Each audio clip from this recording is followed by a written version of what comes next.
Bom dia a todos e a todas. Eu declaro abertos os trabalhos do Seminário Refugiados e Imigrantes, princípio da não discriminação e igualdade dos povos. A Escola Superior do Ministério Público, ela comemora agora no dia 5 de outubro seu 30º aniversário. E nós estamos dando início a duas campanhas que para nós são extremamente caras. Uma delas está vinculada à intolerância, que é uma das bandeiras da Escola Superior do MP, e a outra que trabalha com a temática da inclusão. Nós entendemos que o Ministério Público ele não pode se mostrar absolutamente indiferente a essas duas pautas que são tão relevantes. Uma vinculada à inclusão e a outra ao enfrentamento à intolerância. Uma democracia, um país verdadeiramente livre, ele não pode conviver com a intolerância.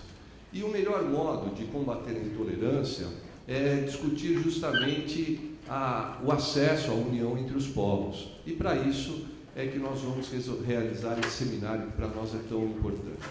Nós vamos ter a oportunidade hoje de contar com a presença, com a participação de várias autoridades nessa temática.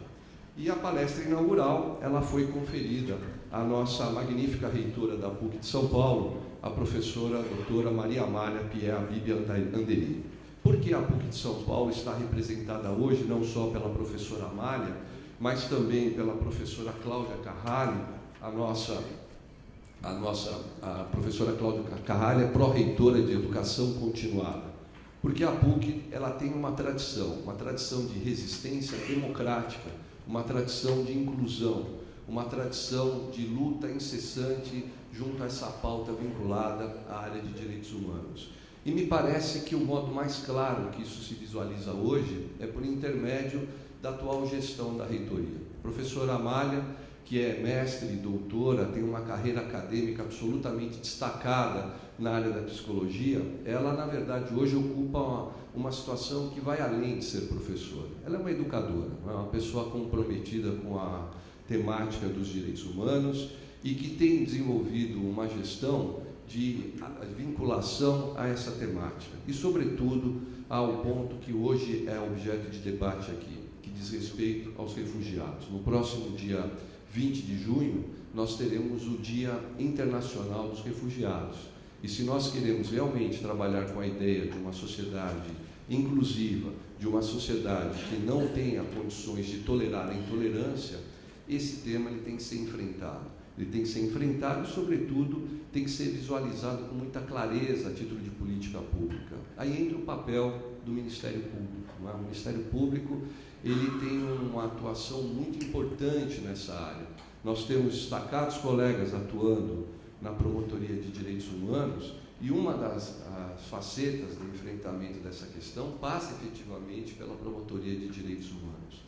Nós tivemos recentemente aprovado uma nova lei que trata exatamente da questão vinculada aos estrangeiros, uma lei que, infelizmente, ela foi, de certa forma, atacada. Ela teve alguns pontos importantíssimos que foram vetados, mas ela significa, bem ou mal, um avanço frente àquilo que existia em relação ao Estatuto do Estrangeiro. Então, o objetivo da escola hoje é não só de fomentar essa discussão, mas, sobretudo, de dar ensejo a esse debate e que parte do Ministério Público de São Paulo o enfrentamento dessa questão e o apontamento de forma clara e objetiva para algumas alternativas a esse tema. Eu quero destacar aqui a presença de vários colegas do Ministério Público, quero saudar em especial o Dr. Luiz Antônio de Oliveira Musdeu, que é membro do Conselho Superior do MP, doutora Mônica de Barros Desinano, que também é integrante do Conselho Superior do MP. Quero destacar a presença de promotores, procuradores de justiça, de colaboradores do Ministério Público, de advogados, de estudantes, psicólogos, cientistas sociais. Sejam todos muito bem-vindos à Escola Superior do Ministério Público. O Ministério Público ele não pertence à classe dos promotores e dos procuradores de justiça. Ele pertence à sociedade brasileira. E é o objetivo do Ministério Público, sim, ocupar o seu lugar de destaque, sobretudo de enfrentamento às desigualdades sociais, não desenvolvendo qualquer forma de conivência ou até mesmo de omissão frente a realidades que são realidades tão importantes ao nosso país. Dando então início aos trabalhos, eu quero passar a palavra à eminente professora Maria Amália e mais uma vez agradecer em meu nome e em nome da Escola Superior do Ministério Público a presença de Vossa Magnificência. É uma honra muito grande, professora Amália, tê-la aqui na nossa Escola Superior do MP, ainda mais para tratar de um tema como esse tão relevante para todos nós. Bom dia. Deu certo? Vocês estão me ouvindo?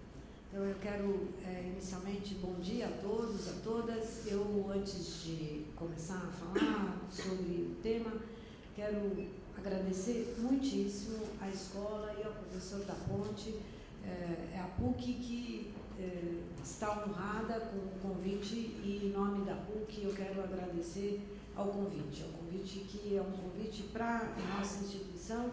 Em meu nome pessoal, quero agradecer muito especialmente as palavras elogiosas e carinhosas que só os amigos podem fazer a gente, né? Então, muito obrigada da Ponte pelo convite, muito obrigada à escola, agradeço a vocês estarem aqui numa sexta-feira pela manhã, e é uma satisfação. A universidade precisa, ganha, saindo para fora dos seus próprios muros. Então, para nós é uma enorme satisfação atender a um convite tão honroso quanto esse. Eu tenho 40 minutos para falar. Você me avisa 10 minutos do final, por favor? Que horas que os meninos vêm cantar? Não, a gente não. Então, vocês vão me perdoar, eu vou provavelmente fazer um caminho longo para chegar a um ponto que eu gostaria de chegar, por 3 motivos. Em primeiro lugar, pelo vício de ser professor. O professor sempre quer voltar às origens, à história, aquela coisa toda. A gente tem bastante tempo para falar nas aulas, então, por conta desse vício, eu vou fazer um percurso longo. Em segundo lugar, eu vou fazer também esse longo percurso por um vício daí profissional, da maneira como eu vejo a minha área, a psicologia, é um vício da área, a gente lidar um pouco com a história. E, em terceiro lugar, eu vou fazer esse longo caminho na esperança de cansar vocês e convencê-los da minha conclusão final. Então, vocês tenham aí uma certa paciência comigo, tá bom? Mas eu pretendo fazer tudo isso nos meia hora, 40 minutos. Então, se eu passar dos 30 minutos, você me avisa, tá bom? Da Ponte, por favor. Bom, eu queria, para tratar desse tema, que é um tema tão importante, pensar a condição de refugiados e de imigrantes, de um lado, e a condição daqueles que recebem como refugiados e imigrantes, que é o que a gente quer dizer quando usa o termo acolhimento, que é o termo que a gente colocou aqui, quer dizer, quais são os limites e quais são as possibilidades de acolhimento de refugiados e imigrantes. O que esse título quer dizer? Quer dizer o seguinte, nós temos que partir do princípio que refugiados existem, imigrantes existem. Nós temos que nos perguntar como é que nós podemos ou devemos, quais são as nossas condições de acolher, de receber essas populações. Para tratar disso, eu queria começar, e aí que vem o longo caminho, fazendo alguns comentários sobre a evolução humana, por incrível que pareça. É importante que a gente entenda algumas questões com relação à evolução humana. Nada do que eu vou dizer aqui, provavelmente vocês sabem tudo que eu vou dizer aqui. Vocês me perdoem, se for tudo coisa que, todas elas informações que vocês já têm. A vida na Terra tem aí alguns bilhões de anos, né? Os primeiros primatas aparecem na história evolucionária dos seres vivos na Terra há mais ou menos 60 milhões de anos.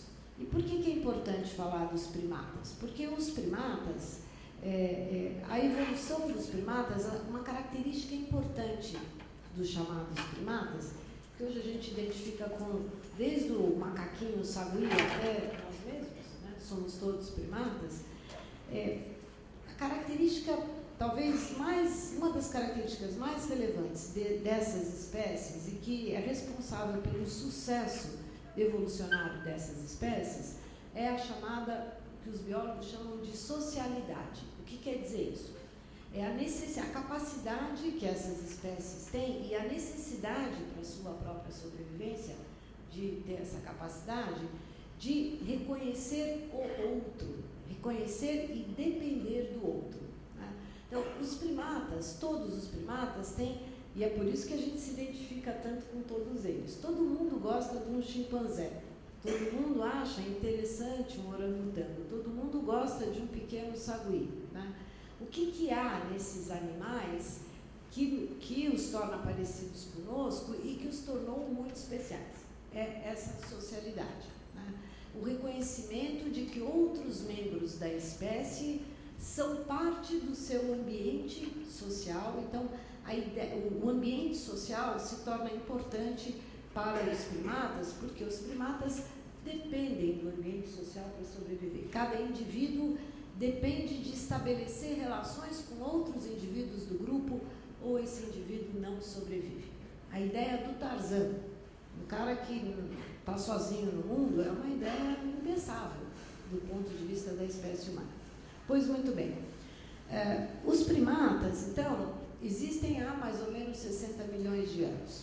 Há 4 milhões de anos, o que do ponto de vista evolucionário é um instante, né? 4 milhões de anos na história evolucionária é muito pouco, aparecem alguns primatas na face da Terra que têm uma característica a mais, muito diferente desses primeiros, anteriores primatas. São chamados australopithecus. Qual é essa característica? Eles andam sobre 2 patas e não mais sobre 4. Eles se tornam eretos, né? Por que isso é importante? Entre outras coisas, porque é isso que permite certo desenvolvimento do cérebro e outras características, muito uma importante delas, que é a liberdade dessas 2 coisas aqui, das mãos. Se eu ando sobre 2 membros e não sobre 4, eu tenho 2 sobrando, que servem para uma porção de coisas, né? Servem, inclusive, para coordenar movimentos, para fazer ferramentas, e eles aumentam a interdependência da espécie, dos indivíduos em relação aos outros da espécie, em vez de diminuir. A liberdade, digamos assim, das mãos, significou um aumento da interdependência dos seres humanos, dos grupos de um indivíduo em relação ao seu grupo. Esse é basicamente aquele cara que lá a gente vê o desenho dele na caverna, sabe quando vocês estudaram história? Então, um cara na caverna, todo cheio de pelo e tal. Esse é, em geral, o que os biólogos chamam de os australopithecus, né? À medida que a evolução vai selecionando outras espécies, há uma mudança outra importante que acontece há mais ou menos 2,5 milhões de anos. E essa diferença é que essas espécies vão mudando tanto que elas passam a ser classificadas como espécies Homo habilis, Homo erectus, há uma porção dessas espécies. E o que há de diferente nessas espécies chamadas Homo? Porque elas são eretas, o cérebro se desenvolve de uma maneira especial e aparecem cérebros, espécies que têm cérebros com uma capacidade de lidar com as informações completamente nova. As informações são trabalhadas em rede no cérebro. Os cérebros mudam e passam a ter uma capacidade de lidar com a informação que é nova e muda também a construção da face, o que vai permitir que há mais ou menos 100 mil anos, isso é equivalente, se a gente se a evolução tivesse 24 horas, a evolução da vida na Terra fosse de 24 horas, 100 mil anos significa mais ou menos 1 segundo de 24 horas. Então, há mais ou menos 100 mil anos, e os indicadores são mais ou menos esse, devem ter aparecido na Terra um grupo, alguns indivíduos, que são nós. O Homo sapiens moderno, é assim que se chama, tem mais ou menos 100 mil anos na Terra. O que isso quer dizer? Que o Homo sapiens é uma espécie que só apareceu no último instante evolucionário. A nossa própria capacidade de sobrevivência está em absoluto teste. As baratas têm aí alguns milhões, centenas de milhões de anos. Os primatas têm 60 milhões de anos na Terra. O Homo sapiens tem 100 mil anos. O que tem de diferente no Homo sapiens? Por que o Homo sapiens é diferente desses outros Homo? O Homo sapiens faz isso que eu estou fazendo. Conversa, fala. Essa é a diferença. Embora houvesse aí alguma capacidade de vocalização, de verbalização, de troca verbal, muito provavelmente nos Homo antes do Homo sapiens, é apenas provavelmente há 100 mil anos que indivíduos com as características biológicas que nós temos passam a ter a capacidade de conversar, de se comunicar, a chamada capacidade linguística ou de linguagem. E por que isso é importante? Porque isso tornou, de um lado, embora nós ainda sejamos presos da evolução, algumas das nossas características, por exemplo, a nossa socialidade, a importância, a interdependência de um de nós em relação aos demais, seja uma característica biológica muito antiga, né? Desde 100 mil anos atrás, com a possibilidade de linguagem, né, a evolução se tornou mais ou menos desnecessária para explicar o comportamento humano. Então, o comportamento humano, em parte, é dependente da história evolucionária. Nenhum de nós, não há, talvez, pena pior que se possa submeter um ser humano do que o completo isolamento. Quando a gente quer judiar muito de alguém, o que você faz com a pessoa? Você recusa olhar para a pessoa, você não conversa com a pessoa. O Brasil, até onde eu saiba, recusa para isolar um preso, torná-lo completamente isolado, é preciso haver condições muito especiais. Por quê? Porque a pena do isolamento, ela significa quase que declarar a morte de um indivíduo, a morte social de um indivíduo, é declarada com a pena de isolamento. Né? Felizes somos nós, os brasileiros, que de alguma maneira entendemos isso quando estabelecemos o sistema penal. Está certo o que eu estou falando? Você não pode isolar um preso 24 horas por dia, 365 dias por ano, por 5 anos, 10 anos, a não ser em condições muito, muito especiais, não é isso? Então, não pode mesmo, porque significaria a morte, né? Significa você tirar a humanidade do indivíduo, né? Então, mais ou menos há 100 mil anos, então, nós somos presos disso, ainda bem. Por outro lado, há mais ou menos 100 mil anos, com a linguagem, o que apareceu na face da Terra é que o modo de vida dos humanos se tornou um modo não mais biologicamente determinado apenas, mas um modo culturalmente determinado. E é isto que tornou a espécie humana aquilo que ela é hoje, né? Uma espécie que vive em sociedade. E é isso que tornou possível o que quer dizer, o que a gente quer dizer quando diz que os humanos são culturalmente determinados? Que a maneira como nós agimos, as maneiras como nós pensamos, os valores que nós temos, as crenças que nós temos, as maneiras como nós interagimos uns com os outros, as maneiras como nós mudamos o nosso ambiente, construímos a nossa própria existência, todas elas são determinadas da nossa experiência pessoal, cultural, da nossa vivência social. E não mais pura e simplesmente da nossa vivência, digamos assim, biológica, da nossa história biológica. E essas mudanças, essa mudança biológica que aparece com 100 mil anos, ela explode numa mudança que os biólogos e os antropólogos chamam de explosão ou decolagem cultural, que deve ter ocorrido na Terra há mais ou menos 30 mil anos, que é o que eles chamam de explosão cultural. De 30 mil anos a 30 mil anos, os primeiros grupos humanos, alguns primeiros grupos humanos, descobrem um novo modo de fazer a vida, de produzir a sua própria existência, que é a agricultura. Isso muda completamente a vida na Terra. Então, de 100 mil anos para cá, um pequeno grupo, que devia ter 30, 40, 50, 100, 200 indivíduos, aparece na África.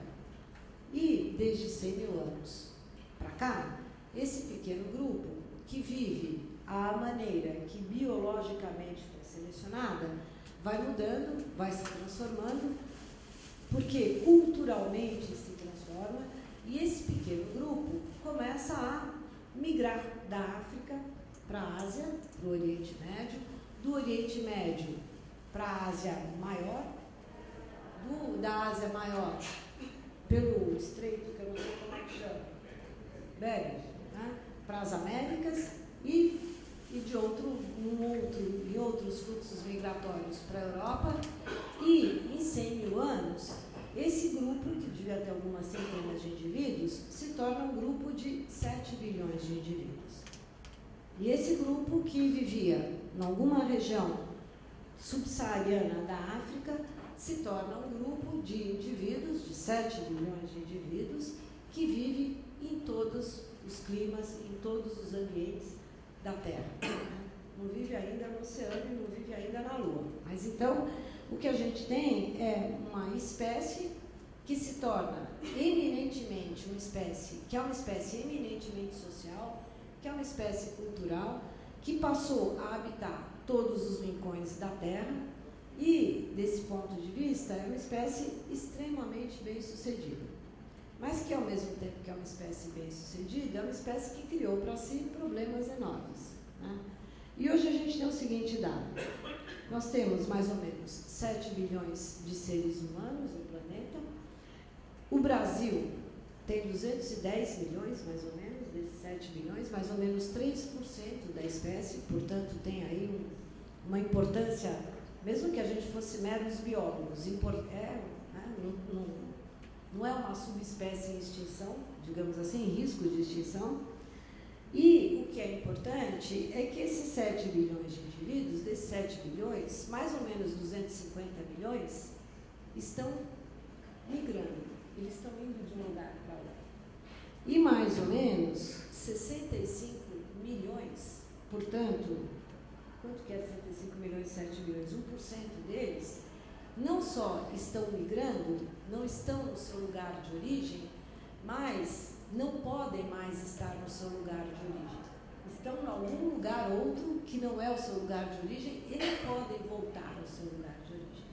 Esses 65 milhões de refugiados e esses 250 milhões de imigrantes hoje na Terra não podem ou não conseguem, de alguma maneira, sobreviver naquele único lugar em que eles estariam confortavelmente sobrevivendo.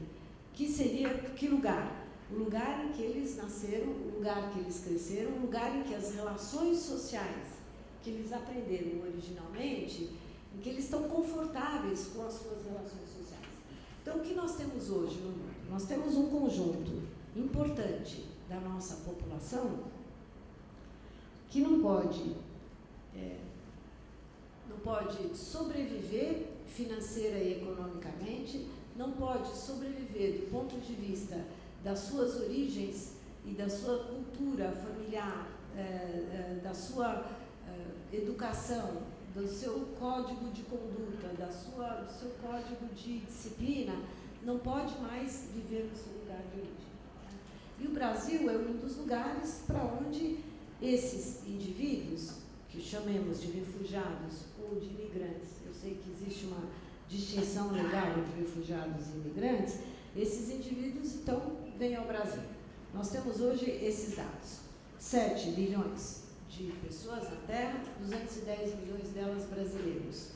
Nós temos por volta de 240 milhões de imigrantes hoje no mundo, e desses, um dado que eu encontrei, eu não sei o quanto ele está correto, é mais ou menos hoje, o Brasil deve ter hoje perto de 125, 130 mil imigrantes.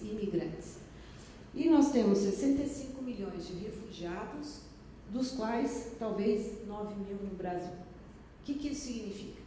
Significa que nós temos um país com pouco acolhimento de imigrantes e de refugiados, se a gente pensar nesses números. Por outro lado, os últimos 10 ou 15 anos, são 10 ou 15 anos em que explodiu no Brasil o número de imigrantes, o número de refugiados. Então, a gente está vendo, de um lado, uma limitação. Nós temos um país que recebe pouco, hoje, migrantes e refugiados, se a gente pensar no número total do mundo. Por outro lado, nós temos um país em que essas duas questões estão em ebulição, porque nos últimos 10 ou 15 anos aumentou 1000% o número de refugiados no Brasil e aumentou 600%, alguma coisa assim, o número de imigrantes no Brasil. Quais são as nossas possibilidades? Eu queria destacar aqui, então, que quando a gente fala de refugiados e imigrantes, a gente tem que pensar quais são as condições culturais, sociais que esses grupos têm quando vão a um segundo país, ou a um terceiro, ou a um quarto, quando saem do seu país de origem, né? O Brasil tem muitas possibilidades no acolhimento desses indivíduos. Primeira delas, o Brasil é um país de tamanho continental. Isso deve ser um facilitador, uma potencialidade no recebimento desses indivíduos, né? Por outro lado, isso é um limitador. Por que é um limitador? Porque somos um país de tamanho continental, somos um país que se vê como relativamente pouco provocado, digamos assim, para essas questões. Uma coisa é você estar na Europa, em que todo mundo sabe da vida de todo mundo, porque é tudo pequenininho, você está na França, mas ali, se você viajar 2 horas, você já está na Itália, se você viajar mais 1 hora, você está em Portugal, se você estiver na Espanha e se atravessar de barco, meia hora, está no norte da África, e a outra coisa está no Brasil, em que a gente é um continente que dá conta da gente mesmo. Então, a questão continental é uma qualidade, é uma possibilidade em relação ao recebimento de refugiados, de imigrantes, e ao mesmo tempo é uma dificuldade, é ao mesmo tempo um limitador, né? O mesmo vale para a questão linguística, né? Porque somos um país continental, somos um país com muita dificuldade de... a maior parte da população brasileira sequer identifica qual é uma outra língua quando uma segunda língua está sendo falada diante de si. Porque somos um país muito grande e com uma língua só, né, com poucas diferenças linguísticas, somos um país muito analfabeto do ponto de vista, inclusive, da capacidade, da possibilidade de discriminar, de ouvir outra língua. Então, isso é um importante limitador no recebimento de imigrantes, de refugiados, né? Por outro lado, nós somos um país em que fluxos migratórios, muito recentemente, fizeram parte da construção cultural do país, né? Se eu pedir aqui para vocês levantarem a mão, quantos de vocês têm avós ou bisavós imigrantes? Vamos lá. É isso. Essa é uma qualidade do Brasil, né? O Brasil, até muito recentemente, recebeu fluxos migratórios muito importantes, né? Muito especialmente, vamos pensar depois, ou no período, no século XIX, né? Desde a libertação dos escravos, nós temos importantes fluxos migratórios de alemães, de espanhóis, de italianos, de japoneses, de sírios e libaneses e alguns outros, né? Talvez esses sejam os grupos maiores. Então, há na memória recente dos brasileiros, digamos assim, a sensibilidade para receber aquele que está em fuga, que está em condições de fragilidade. E essa é uma qualidade do Brasil. Por outro lado, por que o Brasil recebeu tão recentemente esses fluxos migratórios com muita... e por que o país absorveu esses fluxos de maneira tão completa? Isso é também uma dificuldade. Eu não sei se eu estou sendo clara.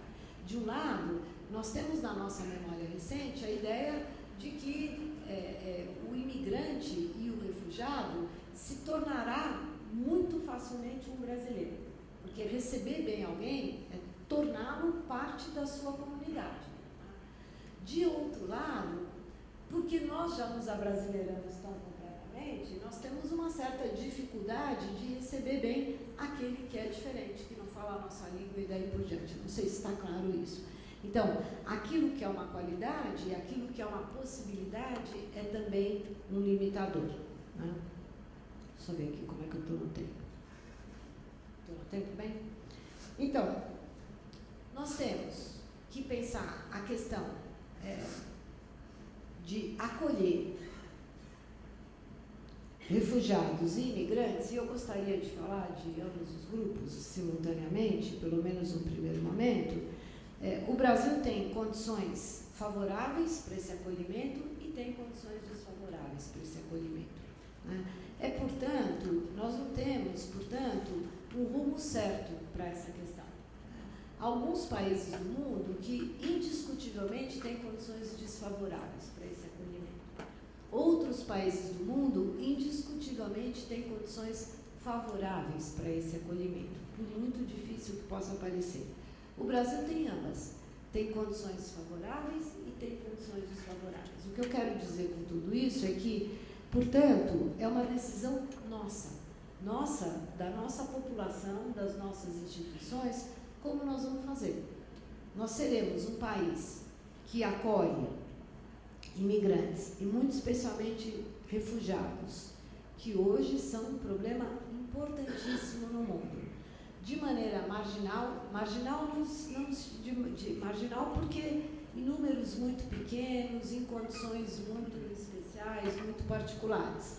Ou nós queremos ser um país que, vocês me perdoem, eu vou dizer qual é a minha opinião nessa próxima frase, que honra a sua tradição de acolhimento daqueles que estão em condições, nos seus países de origem, de fragilidade, que é a nossa tradição do século XIX para cá, pelo menos, ou seremos um país que honra essa tradição e cria reais condições de acolhimento daqueles que chegam ao país como refugiados ou como imigrantes.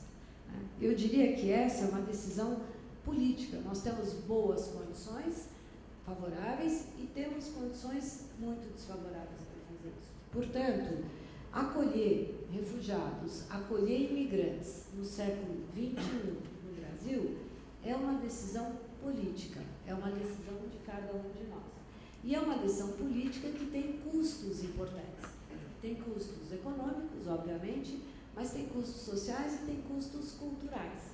Nós só poderemos fazer isso, só poderemos tomar a decisão de acolhimento e fazer valer essa decisão de acolhimento se nós mudarmos ou se nós cuidarmos, melhor dizendo, de algumas de nossas práticas. Algumas delas, aparentemente, sem relação com isso. Por exemplo, uma educação que valorize a aprendizagem de outras línguas para além da nossa língua nativa. E não de uma língua só, que é o inglês, né? Mas de múltiplas línguas. Nós não temos isso no Brasil. Nós temos um movimento contrário. Nós temos no Brasil um movimento de que os nossos estudantes de primeiro grau, segundo grau e mesmo estudantes universitários, a nossa população, ela, em geral, fala uma língua só. Quando fala uma segunda língua, fala uma segunda língua, que é o inglês, porque nós aculturamos muito rapidamente os nossos imigrantes. Em geral, a gente não fala nem mesmo a língua dos nossos avós e bisavós. Eu perguntei aqui, quem é filho, neto, bisneto de imigrante? Um monte de gente levantou a mão. Quem fala a língua do seu avô ou bisavô? Ainda. Levanta a mão. Aí, gente. Então, muito... a minha também não levantou, vocês perceberam, né? É porque eu tenho um avô alemão, libanês, dinamarquês, sei lá mais o quê. Então, eu posso até dizer, era muita língua para aprender, mas pelo amor de Deus, né? Então, a gente... essa, para mim, é um... Então, que coisa a gente teria que fazer se queremos acolher? E eu acho que devemos acolher. Daqui a pouco eu vou dizer por quê. Em primeiro lugar, nós temos que ser menos monolinguísticos. Em segundo lugar, nós temos um país que é eminentemente cristão. Mais do que eminentemente cristão, é principalmente católico, né? Mesmo os protestantes no Brasil são um pouco católicos, por incrível que pareça. Recentemente eu tive numa situação e que as pessoas diziam assim, não, lá no meu país é muito difícil ser católico. E eu disse, lá no meu país é muito difícil não ser católico. Mesmo quando você não é católico, você é mais ou menos católico. Você ouviu dizer do santo, do batismo, da missa, conhece um padre, nós somos um país, né? Essa é uma qualidade importante. Né? A Igreja Católica, e vindo da PUC, a gente tem que falar bem da Igreja, mas é verdade. A Igreja Católica tem uma posição, tem tido nos últimos anos, especialmente com o Papa que temos hoje, uma posição de abertura para aquele que é diferente de si. Então, ao mesmo tempo que a Igreja Católica tem a pretensão da universalidade, daí o nome católico, ela tem também, ou ela preza o reconhecimento da diversidade religiosa. E essa é uma questão importante. Né? Então, a gente, ao mesmo tempo que não precisa, não deve, e em nenhuma circunstância pode, dizer para alguém, você deixe de ter essa crença ou deixe de ter aquela outra crença religiosa, porque somos um país um pouco monocromático do ponto de vista religioso, temos que valorizar o conhecimento e a nossa sensibilidade para aquelas crenças religiosas que não são a nossa.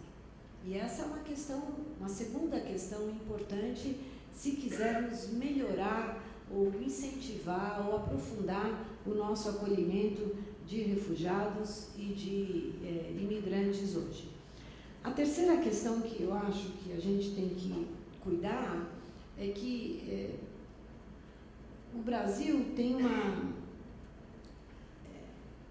nós precisamos mudar no Brasil uma questão que é difícil, eu vou tentar tratar dela com a delicadeza que ela merece. Nós temos uma possibilidade importante, nós temos um país que é multirracial, né, pela nossa história, em primeiro lugar, com a escravidão. Em segundo lugar, com a nossa história de imigração, né, a gente substituiu economicamente a força de trabalho no Brasil, do século XVI ao século XIX, uma força de trabalho que dependeu do trabalho escravo, principalmente do trabalho escravo importado, digamos assim, trazido da África. Isso aí é uma coisa que todo mundo sabe. E a partir do século XIX, a força de trabalho importante num país que era agrícola veio de imigrantes, dos imigrantes alemães, dos imigrantes italianos, dos imigrantes japoneses, né? Os imigrantes sírios e libaneses é uma outra história. Depois, um dia, uma hora dessa, posso contar para vocês. É muito interessante. Mas, então, o Brasil, o modelo do Brasil sempre dependeu de força de trabalho que não é a força de trabalho dos brancos europeus, principalmente. A força de trabalho manual. Né? Então, por isso, nós nos constituímos como um país, e essa é uma grande qualidade desse país hoje, como um país com diversidade racial.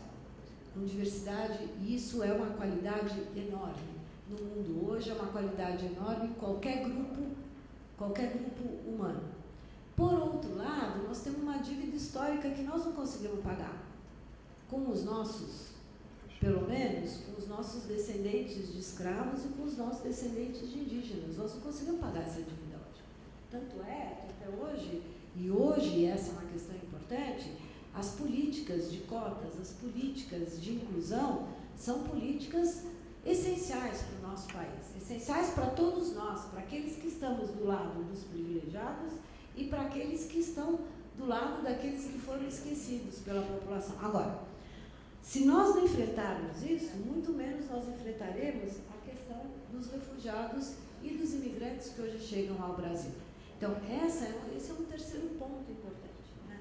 Muito provavelmente, toda a discussão que a gente precisa fazer no Brasil sobre como acolher imigrantes e refugiados, ela vem junto e a par da discussão que precisamos fazer sobre como é que vamos resgatar uma dívida histórica que a gente tem de um lado, nós nos apresentamos como um país multirracial, como um país que recebe bem qualquer indivíduo, porque tem todas essas... quem são os imigrantes hoje? Os sírios. Nós temos um monte de sírio no Brasil. Os libaneses no Brasil, os descendentes de libaneses no Brasil hoje são em número maior do que os libaneses no mundo hoje. Né? Nós temos qual é o outro grande grupo de refugiados no mundo hoje? São os africanos. Nós temos milhões de descendentes de africanos, dezenas de milhões no Brasil. Né? De um terço a metade da nossa população é afrodescendente. Então, nós temos essas populações no Brasil. O terceiro grande grupo de imigrantes no Brasil, no mundo hoje é da América Central, pelo amor de Deus, somos nós.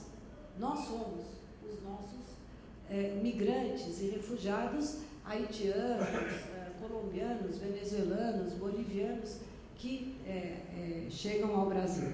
Então, de um lado, a gente se apresenta como um país que pode receber muito bem todos esses grupos, porque nós somos todos esses grupos. De outro lado, nós temos uma dívida histórica com esses grupos. Esses grupos são principalmente os grupos daqueles mais empobrecidos, mais, eu vou usar um termo ruim, mas vocês me desculpem, não vem outro na minha cabeça, escanteados economicamente, politicamente, institucionalmente do nosso país. Então, essa é uma questão.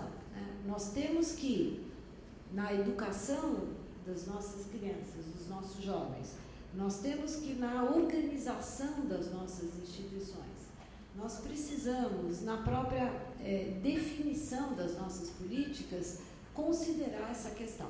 Né? Considerar a importância de fato, reconhecer a diversidade racial, religiosa, cultural, que nós dizemos reconhecer no nosso país. Enquanto nós não fizermos isso, nós não teremos as boas condições para atender àqueles que, além das diferenças raciais, culturais e tal, terão que se locomover para um país no qual sequer se fala a própria língua, né? A língua do país.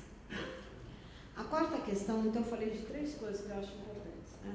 A quarta coisa que eu queria ressaltar como importante é que não há verdadeiro acolhimento se não houver a condição, obviamente, de cidadania que no mundo capitalista, especialmente num país que tem o nível de desigualdade que o Brasil tem, a primeira é a condição de cidadania, uma coisa que a gente vinha falando um pouquinho antes da ponte, que é a empregabilidade. Né? Para receber refugiados e imigrantes, o país precisa, na verdade, não é verdadeiro esse recebimento, criar condições de empregabilidade. Né? Ninguém sobrevive com dignidade no mundo de hoje se não tiver, de fato, alguma condição de emprego, se não tiver como dizia um velho barbudo do século XIX, vender a sua força de trabalho. Né? O que um imigrante traz e o que um refugiado traz, a única propriedade real que esse indivíduo tem é a sua força de trabalho. Se ele não tiver condição de vender a sua força de trabalho dignamente, né, se ele não tiver condições de emprego, ele jamais estará incluído verdadeiramente no país. Então, não há a menor condição da gente dizer, eu recebo bem um refugiado se eu ensino a língua para ele, os rudimentos da língua, lhe dou alguns documentos e solto ele no mundo. Não existe essa possibilidade. Né? Essa não é a verdadeira inclusão. Então, essa é, para mim, a quarta condição que o Brasil precisa pensar se de fato quiser criar as condições de acolhimento. Né? E, finalmente, eu acho importante dizer, eu disse assim, eu estou aqui dizendo qual é a minha posição de cara. Né? Eu acho que o Brasil precisa trabalhar para criar as condições e aumentar nos próximos anos, de maneira significativa, o número de refugiados e o número de imigrantes que a gente admite no Brasil, no país. Por que eu acho isso? Porque não há a menor dúvida de que nós vivemos hoje no mundo todo, nesse mundo globalizado, um processo de criminalização da pobreza e de criminalização da condição de imigrante e refugiado. Cada vez que eu abro o jornal ou que eu abro a televisão e vejo a notícia, e eu, de maneira alguma, em nenhuma circunstância, quero deixar claro, defendo terrorismo ou violência como solução para qualquer problema. Então, eu não estou defendendo aqui nenhum ato terrorista que a gente vê noticiado no mundo hoje. Nenhum. Está claro isso? Está bem claro isso. Dito isso, eu queria dizer o seguinte. É espantoso como é que a nossa mídia nacional e internacional noticia cada ato terrorista que a gente vê no mundo hoje. Todos eles, mesmo quando não há a menor possibilidade de ser assim, por exemplo, nos Estados Unidos da América, hoje são primeiramente vinculados à condição de refugiado ou à condição de imigrante. Todos. Jamais se coloca a questão de por que aquele grupo, especialmente, vamos dar o exemplo aqui da Inglaterra, os últimos 3 atentados horrorosos sofridos na Inglaterra, desnecessários, imperdoáveis. Vamos usar todos os adjetivos, porque, de fato, não há nenhuma justificativa para esses atos. Entretanto, todos eles foram feitos por cidadãos ingleses, que não foram aculturados ou enculturados na cultura britânica nas condições que eu acabei de relatar. Eles receberam documentação, porque nasceram na Inglaterra, então eles são ingleses. Eles foram à escola, mas eles foram marginalizados de todas as outras maneiras. Ou seja, eles não compraram a cultura na qual eles estão com a sua própria cultura. E esse é o problema com o qual nós temos que lidar quando falamos de refugiados, quando falamos de imigrantes. Eu comecei dizendo, olha, o Brasil tem boas possibilidades de receber, e por isso acho que o Brasil deve trabalhar por receber imigrantes e refugiados.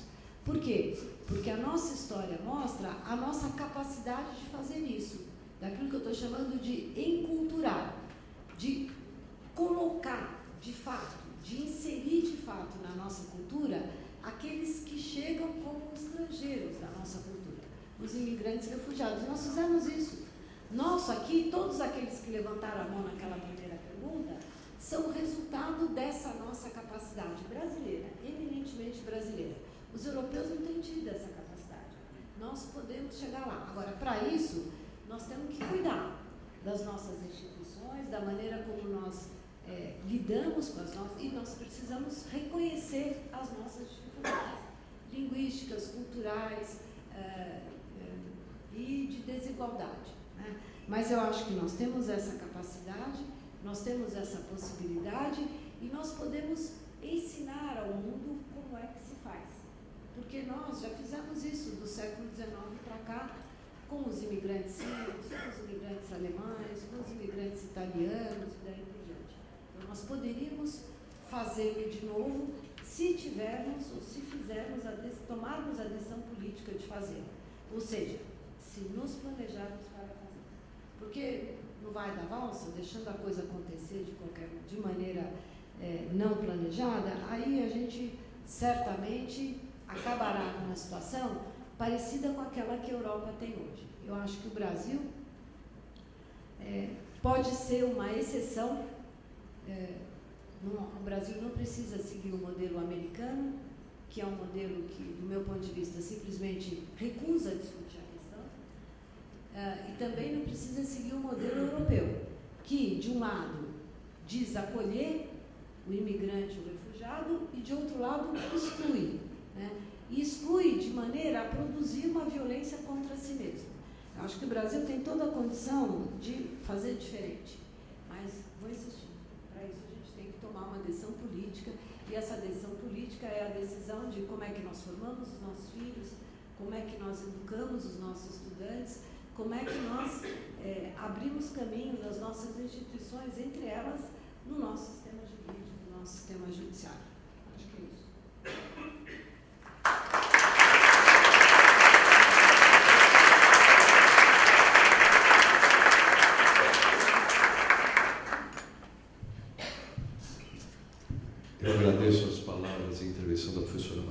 Carralha. Antes de abrir as perguntas, eu vou conceder a palavra à professora Cláudia Carralha, que é pró-reitora de Educação Continuada da PUC, para suas considerações.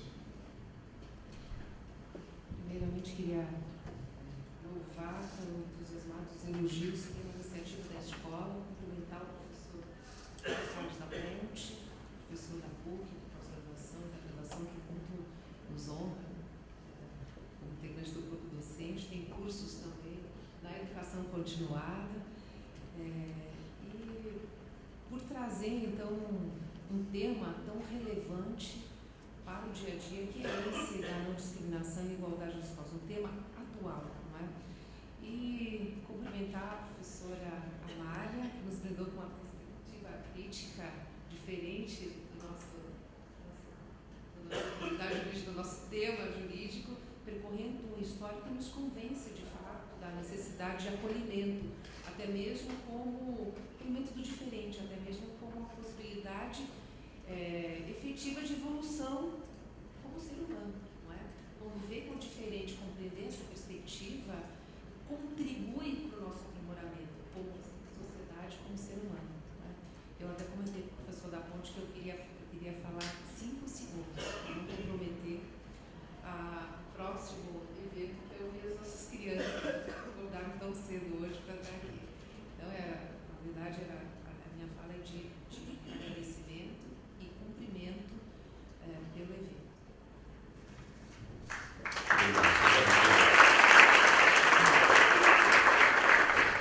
Agradeço as palavras da professora Cláudia Carralha. Quero registrar aqui a presença da nossa vice-corregedora-geral do Ministério Público, professora Tereza Exter.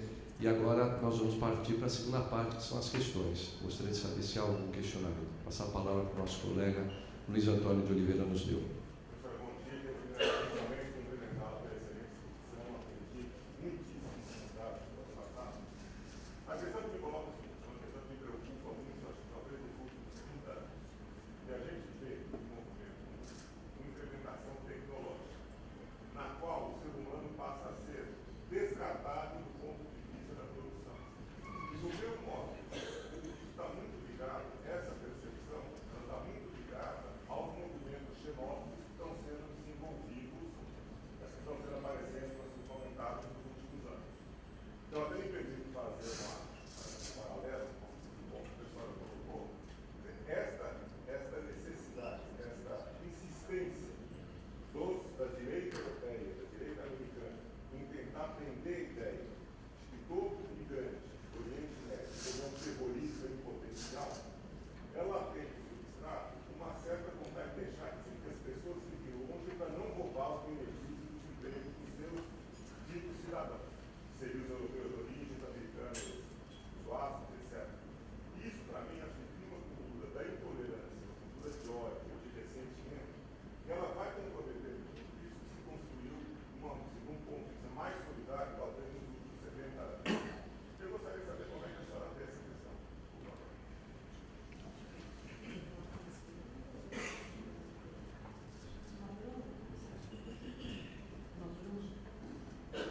Bom, você coloca, obrigada pela pergunta, você coloca uma questão que é fundamental, né? Há alguns sociólogos e economistas hoje que defendem isso, né? Que o trabalho humano se torna cada vez mais desnecessário, né? Essa é uma questão, é por isso que eu fiz questão de começar dizendo, bom, nós temos 7 bilhões de habitantes no planeta, né? E esses 7 bilhões, a gente gostaria que todos eles sobrevivessem e tivessem uma vida plena, né? Não só nós temos 7 bilhões, como nós temos 7 bilhões que vivem muitos anos hoje, temos uma expectativa de vida muito alta, né?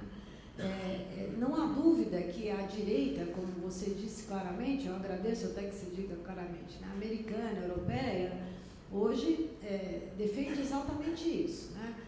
O imigrante e o refugiado fariam parte de grupos que tiram a condição de cidadania dos habitantes locais, dos cidadãos, porque tiram o emprego, né? Todo economista agora, há uma série de estudos econômicos que mostram que, aliás, é exatamente o contrário, né? Os americanos, WASPs, brancos, protestantes, anglo-saxões, assim fala, né?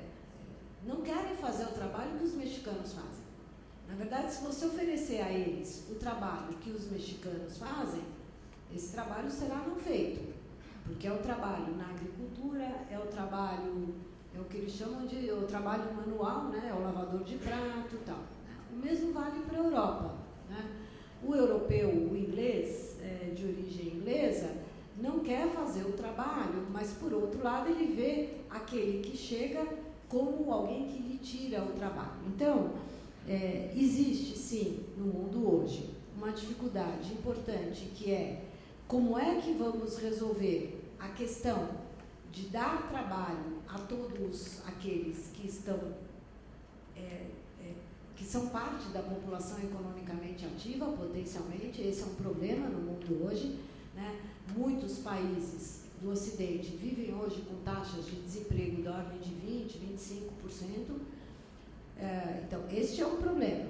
Agora, a verdade é que, de uma maneira geral, os imigrantes e refugiados fazem exatamente o trabalho que esses 20%, 25% da população não aceitariam fazer, das populações locais. Então, nós temos aí, eu acho, uma questão de modelo, aí é de modelo econômico, com a qual nós temos que lidar, né? O modelo econômico, quanto mais tecnológico, o mundo foi sendo liberado de alguns trabalhos que demandam muita energia, muito trabalho individual, não são mais necessários. Basta ver uma fazenda de cana, né? 50 anos atrás, uma fazenda de cana empregava, de porte médio, devia empregar dezenas, centenas de famílias. Hoje vai ter o quê? 2, 3 famílias e um monte de trator. É isso aí.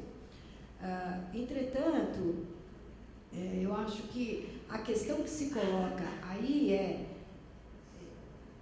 como é que nós vamos lidar com esse tempo livre, digamos assim, né? Tanto é que a questão... há alguns autores que dizem, bom, a questão é, a gente lida com esse tempo livre ou, por exemplo, diminuindo a jornada de trabalho, né? E não tornando o cara desempregado. Se a gente passar de uma jornada de 44 horas ou de 40 horas para uma jornada de 30, você dá trabalho para um monte de gente que você não tem trabalho hoje, né? Então, eu acho que a questão que se coloca para responder a essa pergunta é de modelo econômico, né? A gente vai adotar no mundo modelos econômicos que dizem, em primeiro lugar, vem o indivíduo e depois vem a acumulação do capital, ou a gente vai fazer o caminho contrário. Em primeiro lugar, vem a acumulação do capital e a gente vai fazer caber os indivíduos aí do jeito que der, né? Essa é a questão. Muito obrigado.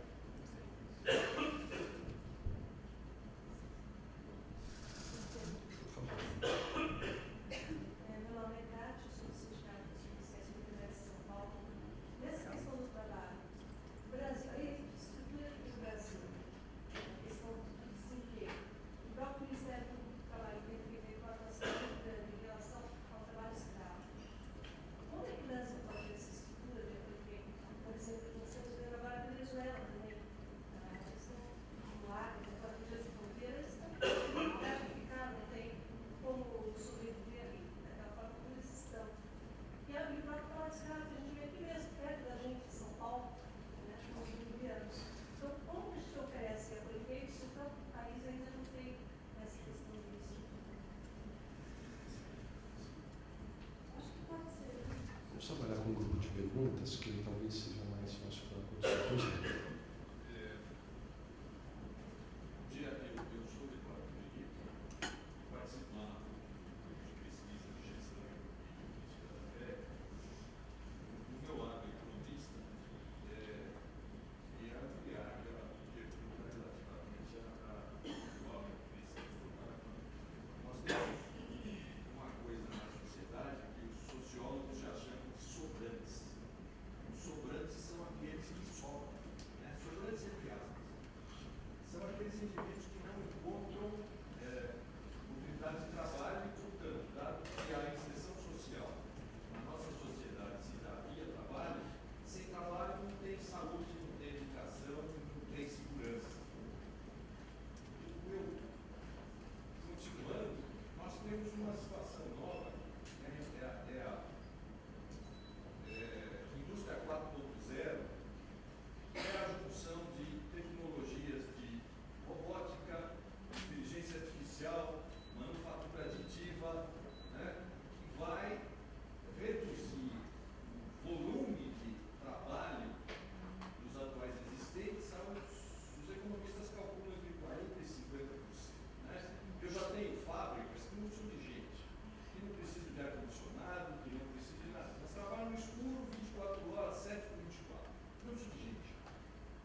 gera na economia o que a gente chama de excedentes. Eu toco a economia sem precisar destas pessoas. Continuando, se eu tenho excedentes ou sobrantes, é evidente que toda vez que eu tenho uma variação econômica, eu elejo novos ganhadores, novos perdedores. Mas esses perdedores também jogam. Eles não estão excluídos totalmente. Eles se organizam e eu tenho hoje uma play de armamento no mundo. Só daquele fuzil, com aquele carregador, parece uma banana, tem 100 milhões de AK-47 no mundo. E a gente está vendo que essas populações excluídas se organizam. Portanto, eu tenho uma possibilidade de instabilidade social e de uma organização deletéria para a minha sociedade. Esse é um ponto. O meu lado administrador diz que a professora fez uma excelente análise de SWOT pela metade. Ela falou das fragilidades que o Brasil tem, muito bem, falou das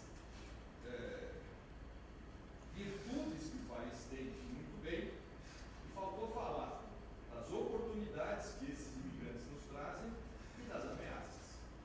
E acho que podemos por aí. Obrigado. Bom dia, professora. Bom dia, senhoras e senhores. Bom dia, senhoras e senhores. Sou neto de estrangeiro. Eu fico feliz para fazer parte deste evento hoje.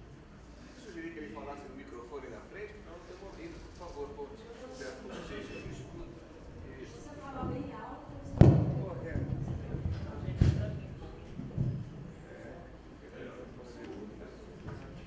Fico feliz para fazer parte hoje desse evento e também fico feliz ouvir a fala da professora falando sobre a questão de imigrantes e refugiados no Brasil. Eu sou estudante, eu confesso que quando eu cheguei nesse país, eu tive alguns problemas que o imigrante e refugiado enfrenta. Mas isso, por causa do tempo, eu não vou entrar nesse detalhe. Eu gostaria de fazer uma pergunta para a nossa professora em relação à Lei 13.445 de 2017, que fala sobre a imigração, onde foi vetado alguns artigos desta lei. Entre os artigos, se não me engano, artigo 118 da lei, foi vetado, que fala sobre a anistia. Os imigrantes e refugiados, eles estavam esperando algo, uma esperança de legalizar os imigrantes e refugiados que se encontram em situação vulneráveis aqui no Brasil inteiro, mas, pelo contrário, não foi o que esperávamos. Aí eu gostaria de perguntar qual é a outra alternativa a uma resposta do Estado para esses imigrantes e refugiados que se encontram em situações vulneráveis, sem documentação, que hoje, para um imigrante e refugiado conseguir trabalho, emprego, é exigido a RNE original. Além disso, alguns estudantes estão com problemas de pendência de documentação na renovação de matrícula. Além da renovação de matrícula, aqueles que concluem o curso, os diplomas ficam retidos, eu tenho prova disso, nas universidades, até entregarem RNE original. Para concluir, eu gostaria de... estamos com os nossos representantes do Ministério Público, aqui, as autoridades competentes. Eu gostaria de, assim, perguntar para a professora, será que existe algum projeto, alguma alternativa que nós podemos encontrar para imigrantes e refugiados recém-chegados no país, que não falam a língua portuguesa, que têm dificuldade de encontrar um emprego E sem dinheiro, sem recurso algum, eu descobri uma casa de apoio ao imigrante, que fica aqui na Japurá, na Bela Vista, que ela tem 6 meses de prazo para imigrantes ou refugiados permanecerem nesta casa. E tomei conhecimento de uma mulher que foi expulsa após este prazo. Essa mulher tem 2 crianças e mora em uma invasão, um local que sem condições, com 2 crianças. Então, a minha pergunta fica aqui para a professora em relação a essa situação. Muito obrigado.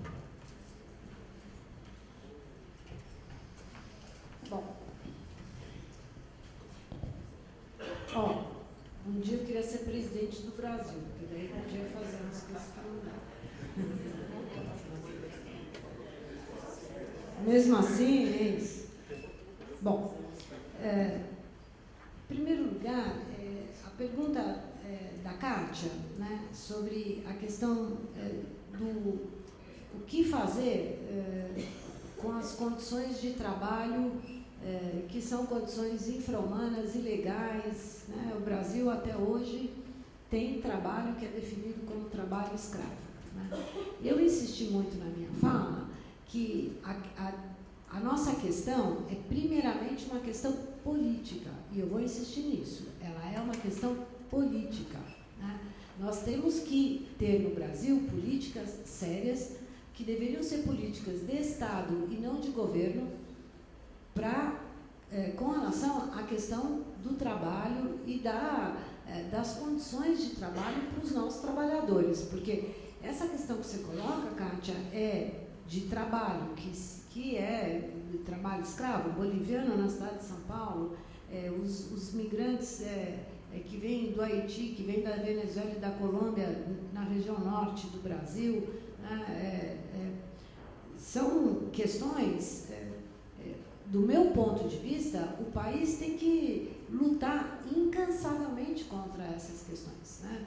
Tem que, incansavelmente, sistematicamente, dizer não.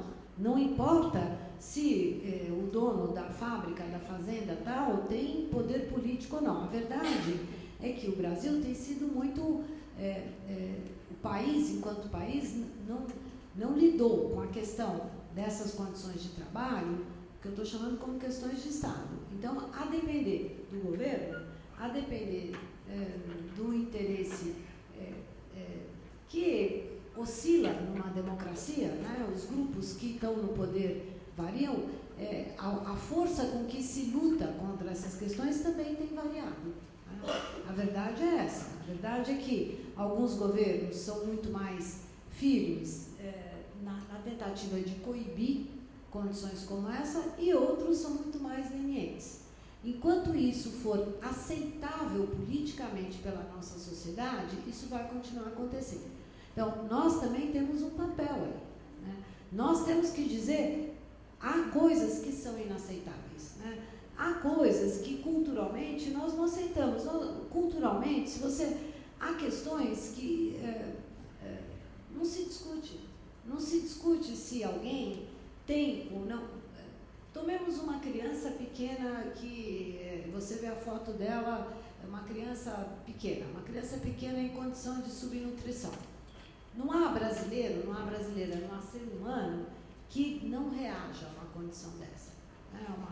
uma situação dessa, que não tem uma reação emocional. Isso é cultural, por incrível que pareça. Tem lá uma base biológica, mas é cultural.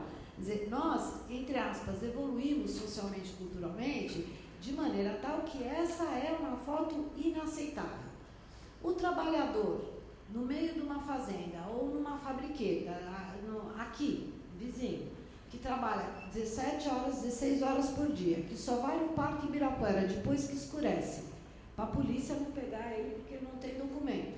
Eu morei perto do Parque Ibirapuera uma época e eu via isso. Depois que escurece, vamos lá, tá assim de boliviano no Parque Ibirapuera, com as suas crianças. Eles vão à noite para tentar fugir da ameaça de um policial parar e eles não terem documento. Nós permitimos isso.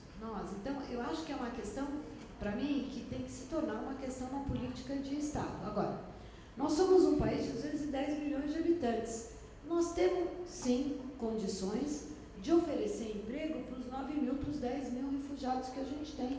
De novo, eu acho que essa é uma decisão política, né? O que me traz um pouco a pergunta do professor Eduardo, né? Eu concordo e discordo do senhor, viu, professor?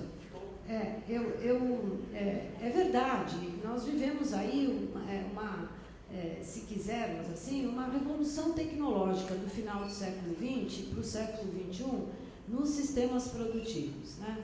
Todo mundo sabe que hoje há produção com muito menos trabalho, né? Muito menos trabalho individual, tanto a produção agrícola como a produção de uma porção de outras coisas, carro, tecido, o que se quiser, né? Que independem de trabalho. Eu gostaria de lembrar que o mundo enfrentou várias dessas revoluções, né? Na verdade, a Revolução Industrial é uma revolução desse tipo, que também foi visto como um momento em que a máquina a vapor e depois a reorganização, né, dos setores produtivos, a partir do século XVIII, que na verdade começa um pouco antes, também representou naquele momento, para muitos, e para muitos economistas, muito especialmente, o anúncio de que a população do mundo ia crescer, porque ia passar fome, porque não ia poder produzir, porque ia sobrar, porque não tinha emprego para todo mundo, já que com a máquina a vapor, o tingimento de um tecido que era feito com uma mão de obra X passou a ser feito por uma máquina. Então, naquele momento também se desempregou muita gente, né? Então, eu acho que, assim, sem querer parecer romântica, mas vai parecer, né? O engenho humano criou, né, tornou alguns trabalhos desnecessários. Isso não quer dizer, e nós não podemos aceitar, que isso tenha tornado o ser humano desnecessário. Nós temos que criar as condições econômicas para isso. E eu acho que há. Um país como o Brasil tem muito que crescer, tem muito que produzir. Agora, se nós quisermos, no Brasil, ter o mesmo modelo da Alemanha, aí nós vamos dançar. Me desculpam. Em primeiro lugar, porque nós vamos ter que importar a tecnologia deles. Então, todos os cientistas, engenheiros de primeiro nível, técnicos, não sei das quantas, que os alemães empregam para produzir a tecnologia que então torna o trabalho desnecessário, esses nós não temos. Porque são deles e tem uma legislação aí de direito industrial e tal, então nós não produzimos, nós não produzimos ciência e tecnologia para isso, nem os técnicos que são aqueles que organizam, né, essas novas maneiras de produzir a própria vida. Em primeiro lugar. Então, não adianta a gente querer. Em segundo lugar, os países europeus, vou deixar os Estados Unidos de lado. A China é uma outra questão, né? Eu acho que a gente devia olhar mais para a China. Nós temos que olhar mais para a China, mais para a Índia, mais do que nós temos que olhar para os Estados Unidos, para a Alemanha e tal. Acho que a gente tem que encontrar um outro modelo, né? E vocês vão me perdoar, mas o Brasil demonstrou isso, né? Nós vivemos alguns ciclos aí de crescimento em que a gente mostra que se a gente... O Brasil tem muito... deixa eu falar de outro jeito. Eu acho que há, sim, apesar das mudanças tecnológicas, ainda muito espaço no Brasil para emprego. E para emprego, não subemprego, não trabalho escravo, né? O Brasil tem ainda muito que crescer. Vou dar alguns exemplos para vocês, né? Todo mundo diz que o Brasil tem um Estado super inchado. Eu acho que não tem. Vou começar pelas Forças Armadas, né? Pela questão da segurança. O Brasil tem polícia demais, tem tal? Aparentemente não, né? Vou terminar com a área de educação. O Brasil até hoje tem uma estrutura, nós temos muita gente para empregar na área de educação, nós temos muita gente para empregar na área de serviços, todas essas áreas são deficitárias no Brasil. Nós precisamos encontrar um modelo que produza investimento. Quando faltou dinheiro na América do Norte. Num certo momento, no final da Segunda Guerra, tinha um bando de gente voltando da guerra, eles não tinham o que fazer com as pessoas. O que fez os Estados Unidos da América? Construiu o sistema de estrada de rodagem que eles têm hoje. Construiu estrada, empregou todo mundo fazendo estrada. Pode ser simplista, mas eu acho que o Brasil tem sim muita riqueza para produzir, e nós estamos muito longe do dia em que o trabalho será desnecessário. As indústrias 4.0 no Brasil são raras, escassas e serão por muito tempo, inclusive porque interessa à Europa, aos Estados Unidos, que assim seja. E eles não permitirão que o Brasil se coloque como, enfim, do jeito que muitas vezes a gente parece querer. Com relação, desculpa, eu não peguei o seu nome. Apolinário. Eu não sou advogada, não entendo nada de lei. Agora, eu acho que o que aconteceu com a lei, nesse caso, é parte, eu vou voltar a dizer que é uma decisão política, né? O que não passou nessa lei é parte de um movimento que a gente está vendo no Brasil, que é um movimento de fortalecimento de tendências conservadoras, que tendem a ser xenofóbicas. Tá? No mundo hoje, o conservadorismo está associado, político, econômico, social, vem associado com uma perspectiva xenofóbica, do meu ponto de vista, vocês me desculpem, burra.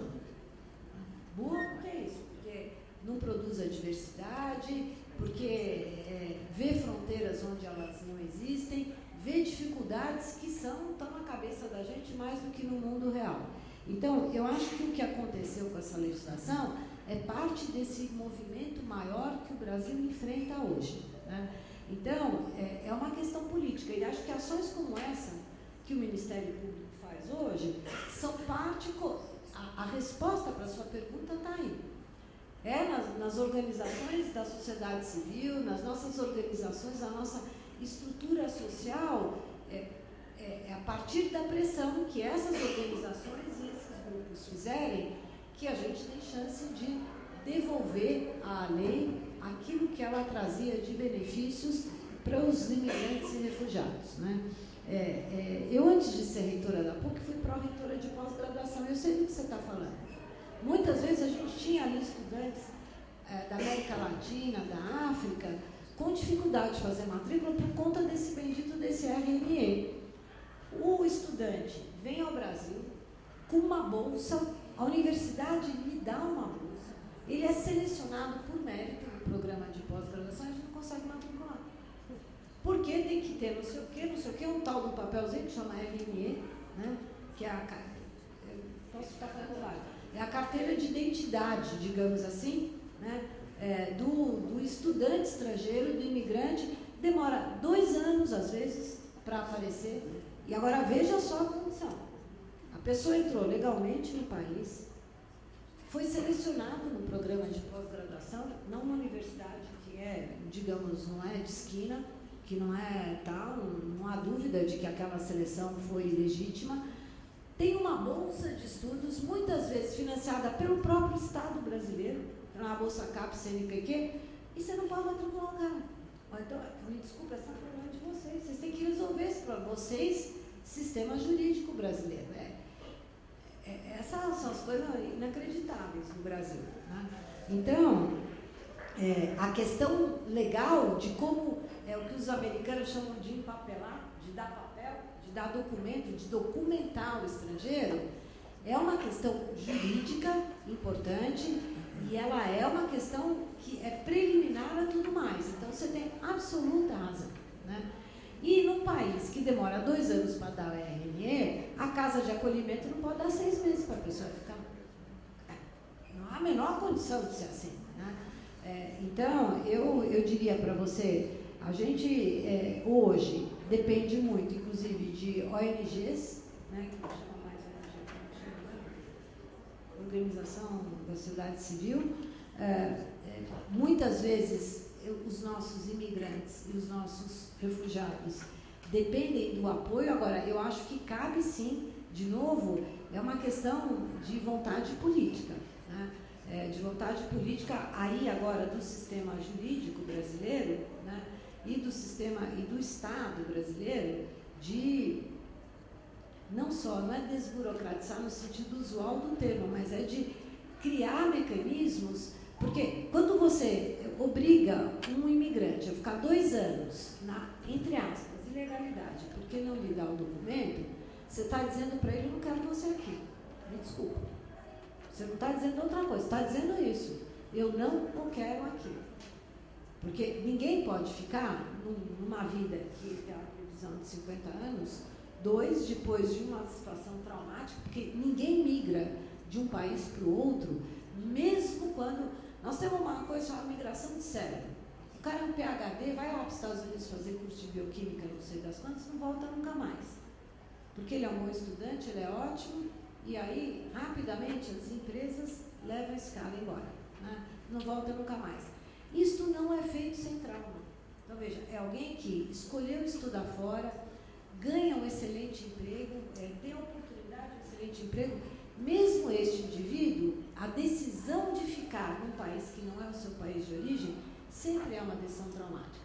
Imagina um cara que vai para um outro país sem saber o que vai acontecer, porque não tem condição nenhuma de estar no seu país de origem. É um trauma de um tamanho, gente, absurdo. Então, se a gente não tiver toda a condição de acolhimento, você está dizendo não, né? E a primeira delas é essa, né? Eu acho que a gente vai ter que insistir, né? Com o Ministério Público, com a diplomacia brasileira, com eu não sei quem mais, com a Polícia Federal e daí por diante, que a gente precisa mudar esses mecanismos, né? Mesmo que a gente queira manter esses números ínfimos que a gente tem hoje, 9 mil, 10 mil refugiados. Né? Isso. Acho que faltou responder alguém? Acho que respondi.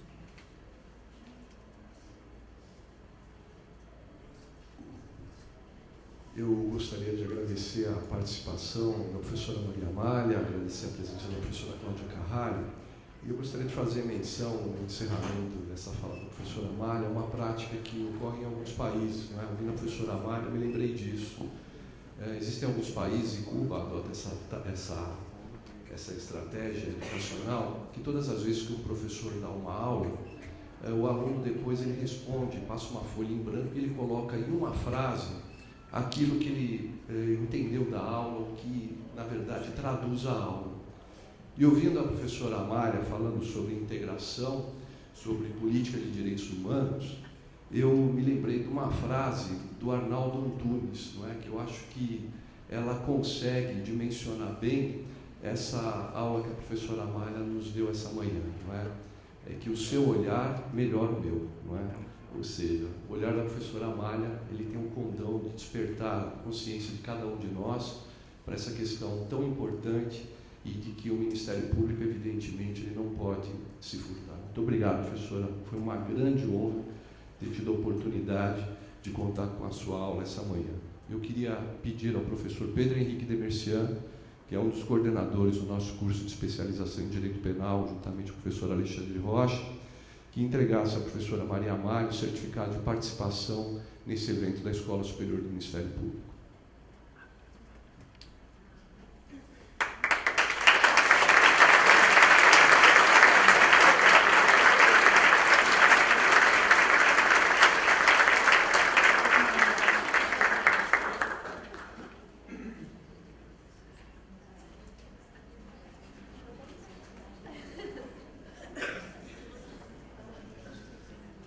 Nós vamos passar para a segunda parte do nosso evento. Nós vamos ter a apresentação do coral de crianças refugiadas chamado Somos Iguais, regido pelo maestro João Carlos Bartins. Então agora nós passamos a apresentação do coral.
atividade cultural no Brasil, uma voluntária, a dona Daniela Guimarães, começou a entrar em contato com músicos. E eu vi, dona Daniela Guimarães, palmas para a dona Daniela.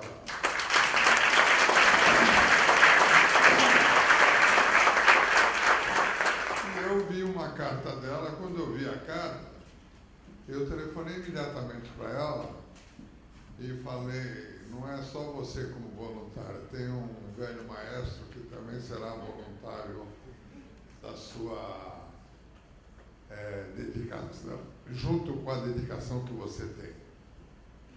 E aí reunimos as crianças de Angola, Congo, Síria, e no primeiro ensaio eu comecei a explicar para eles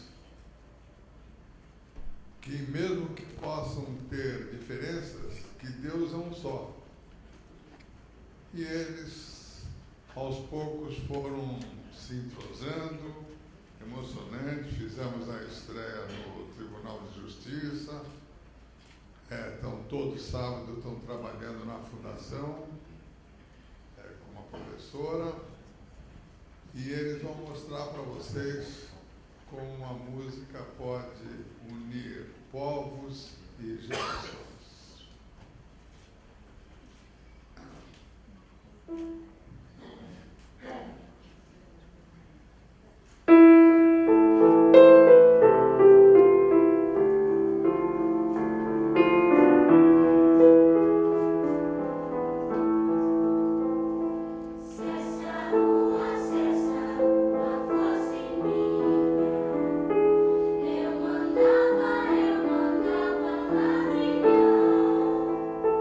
Com pedrinhas de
Quem vai dar a primeira mensagem?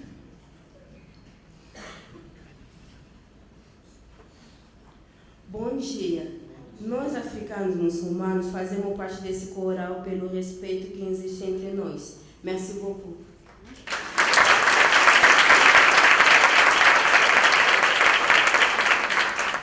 Bom dia. Para não acontecer o que aconteceu em nossos países, gostaríamos de pedir para que as diferenças se diminuam e o respeito aumente, pois somos todos iguais. Merci beaucoup.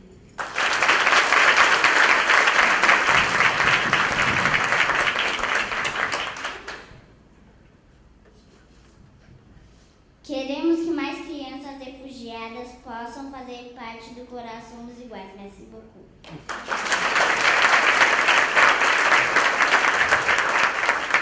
Ajuda a salvar as crianças da Síria e da África para nós, coral. Aqui não tem guerra, pois lutamos por uma vida melhor.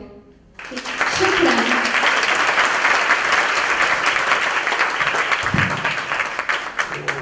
O importante é que no primeiro dia que nós fizemos os ensaios, logo quando a Daniela falou comigo, eu falei, não, essa causa passa a ser minha.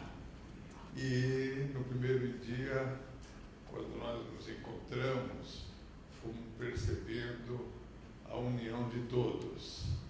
A Daniela faz um trabalho fantástico, o Zé Antônio e o Ney Marques participam desse projeto comigo, e